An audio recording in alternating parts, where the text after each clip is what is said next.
ये कहानी है एक ऐसे इंसान की जो रोज पेंटिंग बनाता था और रोज की रोज उसे बाजार में बेचने चला जाता था। वो अपनी एक पेंटिंग को 700 रुपए में बेचकर आता था और ऐसे करके वो हर महीने 21,000 रुपए कमा लेता था। उसका गुजारा अच्छे से चल रहा था और ऐसे करते करते उसे कई साल निकल गए। अब उनकी एज इतनी हो चुकी थी कि पेंटिंग करना उनके लिए मुश्किल हो गया और इसकी वजह से पेंटिंग करते वक्त उनके हाथ कांपते थे। उनका एक बेटा था जो अब बड़ा हो चुका था। उसने सोचा कि इस पेंटिंग के हुनर को अपने बेटे को सिखा दूं, जैसे मुझे पिताजी ने सिखाया था। फिर उसने अपने बेटे को पेंटिंग सिखाना शुरू किया और कहा कि बेटा, मेरी उम्र हो गई है, अब से पेंटिंग तू करेगा और पेंटिंग कैसे करनी है मैं तुझे सिखाऊंगा, जैसे मेरे पिताजी यानी तेरे दादाजी ने मुझे सिखाया था। उसने अपने बेटे को पेंटिंग सिखाना शुरू किया कि पेंटिंग कैसी होनी चाहिए, उसमें कलर कैसे भरते हैं, कलर मिक्सिंग कैसे करते हैं, पेंटिंग को अच्छे दामों में बेचते कैसे हैं। जब उसके बेटे ने पेंटिंग बनाना सीख लिया तो उसने अपनी पहली पेंटिंग बनाई और मार्केट में चला गया उसे बेचने के लिए। वो उसे 200 रुपए में बेचकर आया और अपने पिताजी को बताया तो उसके पिताजी बहुत खुश हुए कि उसके बेटे ने अपनी पहली पेंटिंग 200 रुपए में बेची। लेकिन उसका बेटा खुश नहीं था। उसने अपने पिताजी से कहा कि पिताजी, आप तो अपनी पेंटिंग 700 रुपए में बेच देते थे, लेकिन मेरी पेंटिंग सिर्फ 200 रुपए में बिकी।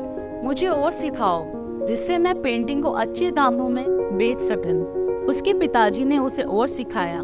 थोड़ा और सीखने के बाद उसने अपनी दूसरी पेंटिंग बनाई और मार्केट में चला गया उसे बेचने के लिए। इस बार पेंटिंग 400 रुपए में बिकी, लेकिन वो अभी भी खुश नहीं था।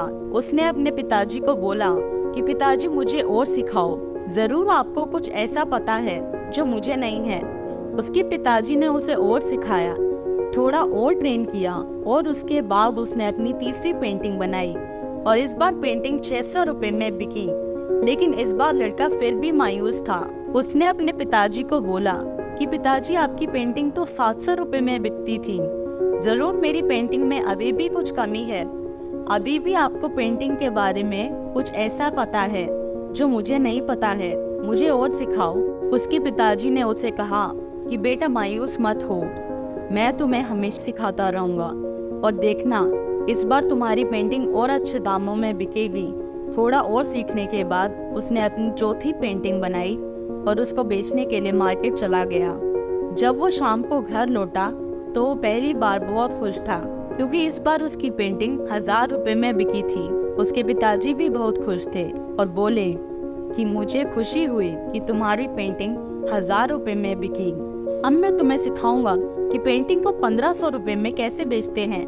तो बेटे ने कहा कि पिताजी, आप बस करो, आप नहीं सिखा सकते, क्योंकि मैं अपनी पेंटिंग 1000 रुपए में बेच कर आया हूँ और आपकी पेंटिंग तो कभी 700 रुपए से ज्यादा में बिकी ही नहीं, और आप मुझे सिखाओगे कि 1500 रुपए में पेंटिंग कैसे बेचते हैं। तो उसके पिताजी ने कहा कि बेटा, अब तेरी पेंटिंग 1000 रुपए से ज्यादा कभी नहीं बिक पाएगी, क्योंकि अब तेरा सीखना बंद हो गया है। जब मैं अपने पिताजी से सीख रहा था तब वो अपनी पेंटिंग 500 रुपए में बेच दिया करते थे, और एक दिन मैंने भी पेंटिंग 700 रुपए में बेची और मैंने भी गलती करी जो आज तू कर रहा है।